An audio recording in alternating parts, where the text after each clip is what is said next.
Welcome to Colonize the Ocean podcast, where we discuss oceanic colonization, exploration, and education with your hosts, Adam Jewell and Brendon Traxler.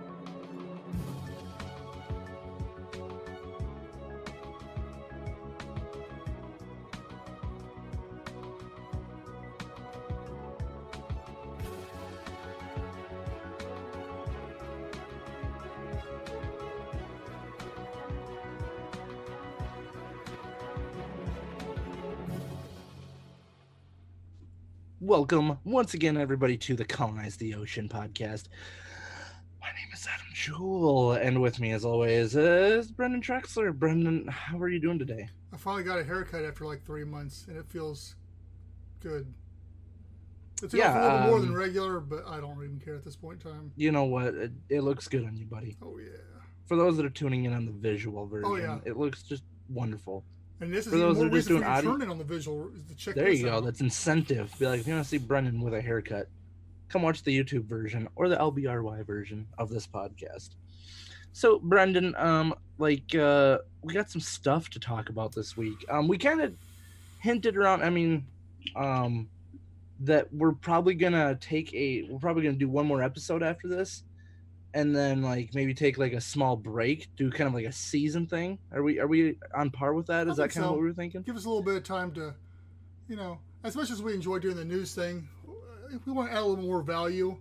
I know that this is episode 21. What we're doing right now. Yes. So now we got a couple under the belt here. Yeah, so we're gonna do kind of like this is season 1, and we're gonna bring that to a close here in a couple weeks. And then, but yeah, one thing we talked about is we definitely want to try to get more interviews on here. So, I have some time, that I'm gonna be trying to utilize that to get a hold of a few people, some people that are experts in this field of what we do. So, that's how we're gonna be spending our time and bring some more variation, some more variety to the Colonize the Ocean podcast.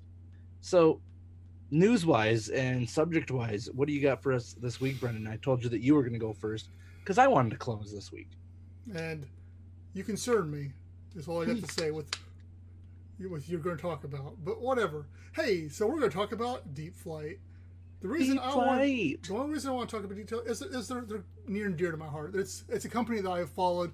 I think we even addressed it on an earlier podcast or on a video or something like that. But yeah, since the 90s, I've been following Deepflight and what they've been doing, and Graham Hawks, who is the founder of it. And basically they're a personal submarine, but it's more of a luxury personal submarine. They're not cheap. They're like $1 million plus. But it's the idea of Graham Hawks took the idea of the airplanes, and he said that's what he wanted to have underwater for the most part. And so initially, earlier on, a couple decades ago, the plan was to be able to use one of these to go to the deepest point of the ocean. Never have done that yet. That's what they're designed and the specifications for it.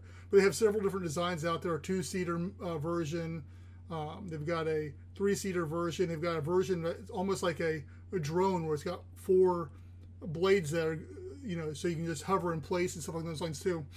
The videos are super cool. But yeah, it's just, basically there's a Wikipedia article I think Adam posted this week on it. And just, hey, here's who they are. We'll post obviously some videos from YouTube and the website and stuff along those lines. Check them out. If you got $1 million you want to drop on one of them, they'll gladly sell them to you. It's just really cool. I just like their designs. I like their business model. I just think they're really sexy and cool. Yeah, but backtracking, if you got $1 million, why don't you look our way first, real quick? We definitely appreciate it. Even if you get $20, we'll gladly accept. I'll take 5. Yeah, anything that we can get right now. No, but yeah, it's cool because we did do an episode. One of the very first episodes that we did was, I believe, just on submersible, I guess, vehicles or however you want to describe that. And yeah, Deepflight is kind of one of the biggest in the business, and it kind of goes back to one of those things where, for us, it's important to look at these companies because once we start being able to have underwater housing, underwater hotels, whatever it is, we need to have a vehicle. Not that we need to right away, but I mean, we have vehicles on land to get from point A to point B, so why not have a submersible type vehicle to get from point A to point B there? If you want to go visit your buddy who lives on a different coral reef area type thing, now you have your own little submarine type vehicle to get you there. So it's really cool to watch these companies and all the different designs they come out with, and just the more development they make in it. Because yeah, we look at it from the aspect of being able to see how we could utilize it, but for people that maybe aren't looking at this kind of area of, I don't know, exploration, it's used for, like you said, the other stuff where, you know, the idea is maybe someday you can take one of these cool vehicles to the deepest points of the ocean, or just be able to, for an average Joe, to go explore an area that might not have been explored before. So yeah, it's just kind of cool to see the updates and the progress that companies like Deepflight or Deepflight themselves are making. Yeah, I know that Graham Hawks is. I don't think he's actually still. I don't think he's still with the company. He may be, but I know he started another company too that's really, once again, trying to do cutting edge stuff with underwater engineering and stuff like those lines too. The one thing about Deepflight is, you know, they have partnered with quite a few different yacht companies and stuff on those lines to be, you know, bigger yachts. Some of them will have like little personal submarines with them. And I know that Richard Branson, he owns one for his island. That I think it was one of the Wikipedia articles I think he posted was about that one there on Branson's Island as well. Nectar, I think it's Nectar Island, or Necker Island. I can't remember. We'll post it in the show notes though. Right. But the thing is that, you know, you look at Triton subs or the other ones like that. They're even though they provide personal submarines, they're much more on the scientific front, and they're designed for that versus Deepflight. And there's a couple others out there as well, but Deepflight has definitely been around, probably one of the longer ones, and has cemented themselves as being that personal submarine experience. The only thing I wish is that it could go a whole lot faster. I want the sports car. I want to be able to zip it through the water, you know. But it'll come.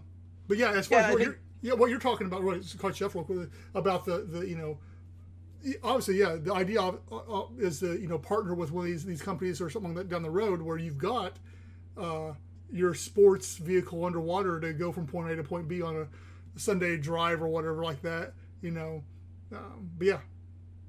And that was, I think, something that we kind of discussed in that earlier episode of one of the challenges that these guys are facing is speed, because it's so tricky to be able to make something go super fast underwater.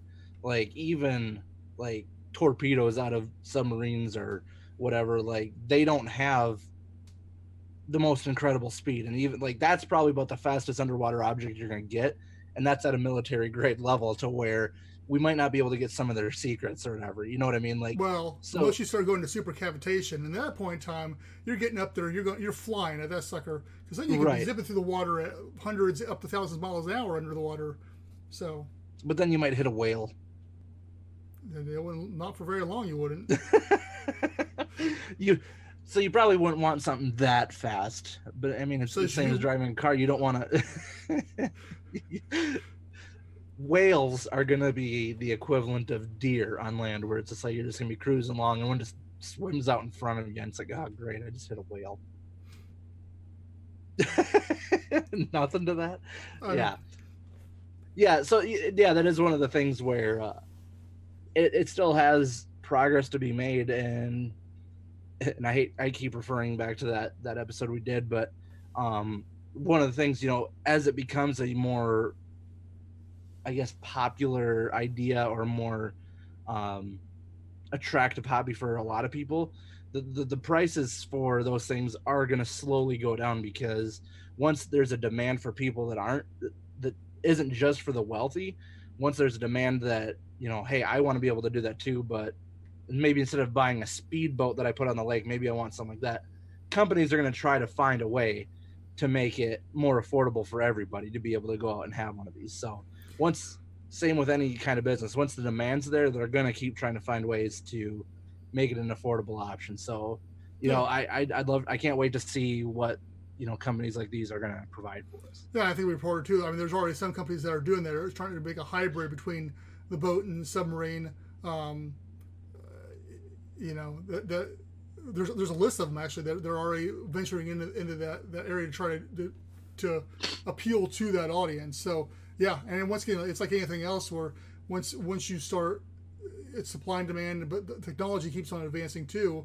Like you're talking about cruising around running to the whale. Well, sonar is just going to have to improve, or some sort of navigation is just going to have to improve as they get faster and faster underwater and stuff along those lines too.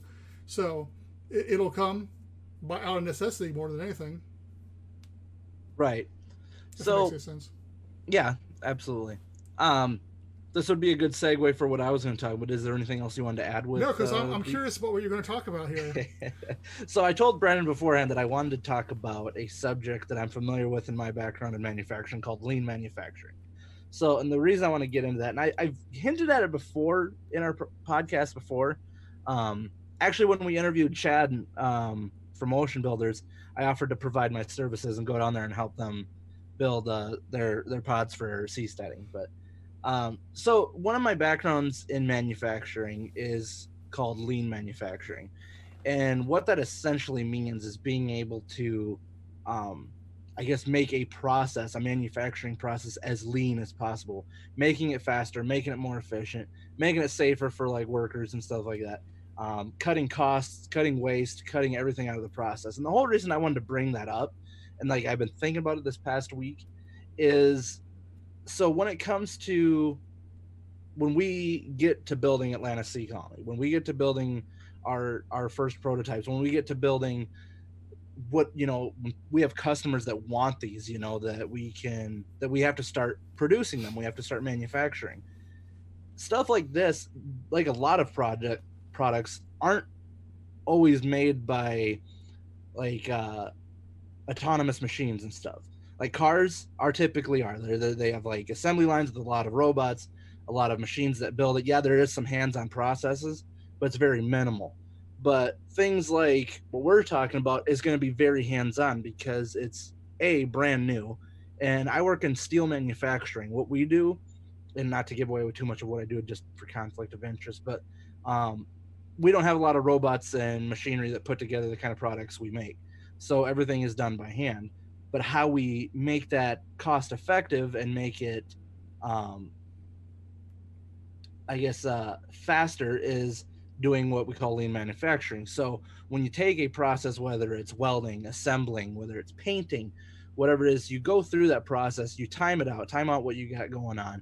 You take inventory of what kind of supplies you use, and you kind of just tie a cost to that. So you have like a baseline. So say, let's just put a number behind our first pod or whatever you want to say, and we'll just put an even number of $1 million. That's not what we want it to be, but let's just throw an even number at that. So we know that that's how much money we have to put into it and blah, blah, blah to get a cost.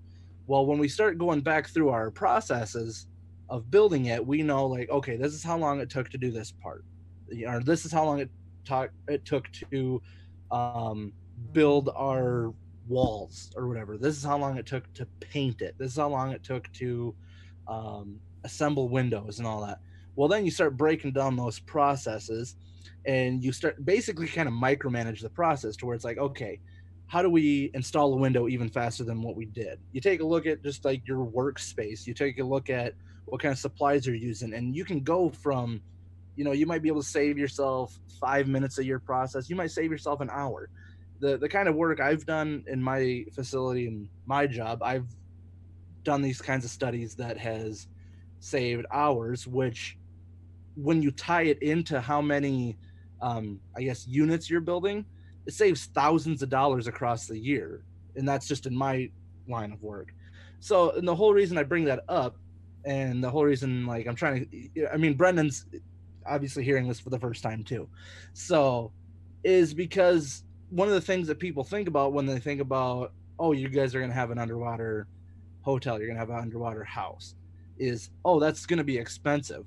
Well, maybe like the very first time we do it, sure, but like one of the things that I want to bring to the project is constantly cutting that down, because it's not going to be long lasting business if you can't make it affordable. You know what I mean? So just like anything that's out there, you need to be able to make it fast, you need to make it safe, you need to make it have high quality. So that's kind of, I guess, in a nutshell, what I'm talking about.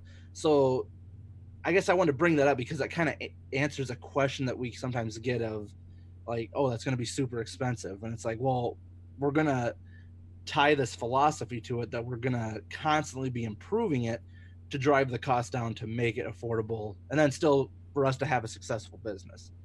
Brendon, questions? No, you're sitting there with some skepticism. No. Just because I know. I mean, what you're saying, isn't new. I guess per se. I mean, it's it sounds like common sense to you and me and stuff along those lines, but it's all about efficiencies. And as a big chunk of, I think, what you're saying here too, you have to be efficient in what you're doing. As at the same time, you have to look at, hey, am I spending too much time here? Can I cut time here? All these type of things. Obviously, we don't want. It's something with this. You don't want to cut any corners, but at the same time, you can always look at ways of it. In one of my previous jobs, I wrote processes there, and the point of the processes was efficiency. Everybody was on the same track. You're doing the same cookie cutter, I guess is the best way of saying. You do everything cookie cutter, so it's the same way every time. So there is no question about what happens, and that way it cuts down on mistakes happening, and whether that's people doing something or something getting built. Right. So yeah, with what you're saying is, yeah, definitely.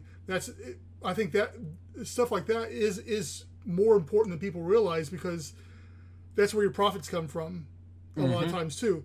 Because it also makes a difference of being able to sell something for $50 or $5. Same thing, same quality. It's huge. And it's super important, and becomes more and more important, especially when you start getting competition or anything involved with it as well.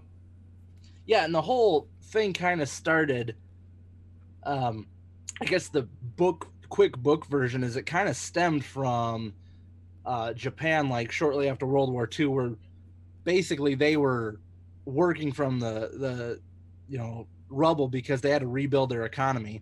So they tried to figure out different ways of getting their manufacturing back up and running. And it kind of ties in, heavily ties in with Toyota. They were like one of the first ones to kind of pioneer it, where they came up with this, they call it Toyota production systems, or Toyota production manufacturers, sorry.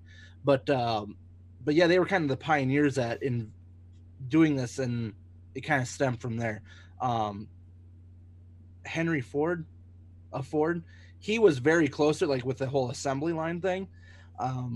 Basically, if he would have lived longer, he would have caught on to this. But at the same time, I mean, there was competition, and so some of the processes weren't shared at the time.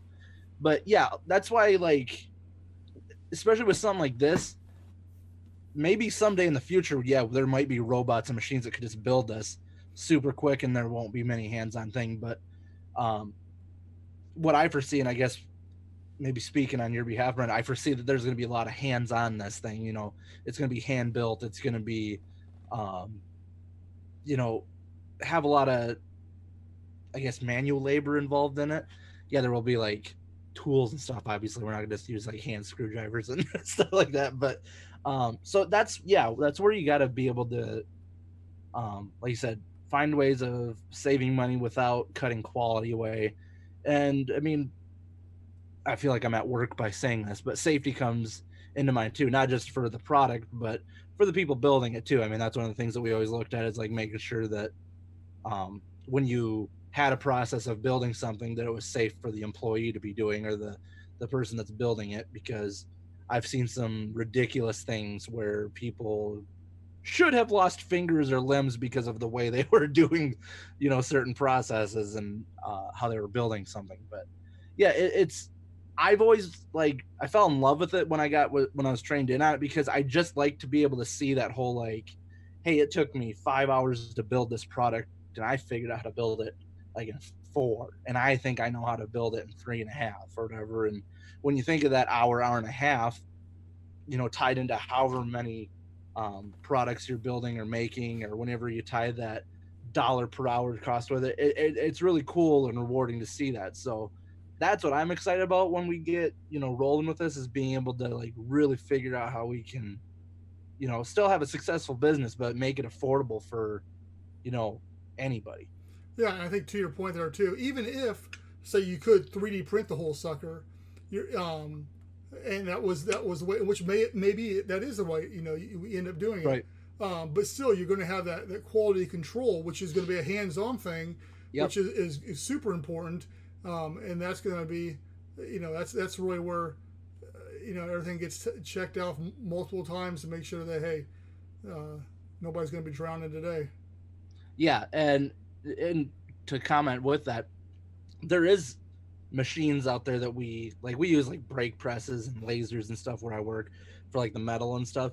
And even that, you can still find ways to improve, like just how do you load it and unload it, at a much more efficient and safer way of doing it. Same thing, like you said, with 3D printing, like how do you keep that machine running, at its optimum pace, because there's always that, setup and changeover and all that you got to put into these. So yeah, anything that you do in manufacturing, this can be tied into, and it can be even tied into a lot of like other businesses. I always think of like one of the easiest ways to think about it is like, think of like McDonald's or Burger King or something, like fast food, how quick they're making your food for you, because they have all these processes of like getting it from the time that you are at the window to when you drive 30 feet around the corner, you have your food. Yeah. But when you think about making yourself a burger and fries at your house, it's going to take you a lot longer than that. So, I mean, it's kind of silly when you put it that way, but they're the ones, I mean, they figured it out. They figured out how to be super efficient at doing it. I will say, I hope the quality of your hamburger at home is better than what you're getting from McDonald's, however, because if not, yeah. And our quality, I make a good burger at my house. We're not going to be the McDonald's of underwater hotels or habitats. No. Is not what I'm saying. Yeah. We're going to be the Chick-fil-A. Yeah, I've never tried Chick-fil-A, so like we don't have them up here, so I can't verify that.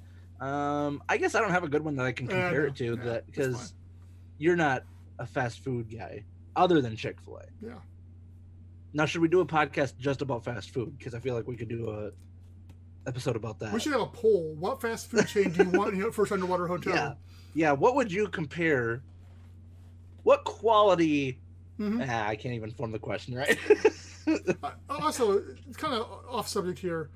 I am not this pale. I don't know what's going on with my lighting here, but I mean, I'm pale, but not this bad. So I'm not sure. I don't know if it's natural light. I think it's all about how you have your light, because if I tilt my light like this, I can be pale too. My window's open. I think we usually shoot at night, and we're doing it during the day. I think it's natural lighting coming in. Yeah. Blame the natural lighting. Yeah. You need to see some more natural lighting. Okay, well, that's all I had. I guess. No, I think that's really good. I sprung that on you. And I think this is a good segue into season 2, because season 2, the focus of season 2 is going to be more value. We'll still have news episodes, but we're wanting to really dive more into Atlantis Sea Colony and underwater habitats in general, I think. Right. So it really focus on that. Unless we're hearing back from people and they want to hear something else. Obviously this is an avenue for us to talk about all things underwater, especially Colonize the Ocean, or on the water with sea setting and stuff along those lines too. But it's really dictated on what you listeners want to hear as well. We will, as long as it's in that wheelhouse, we'll make an episode on it.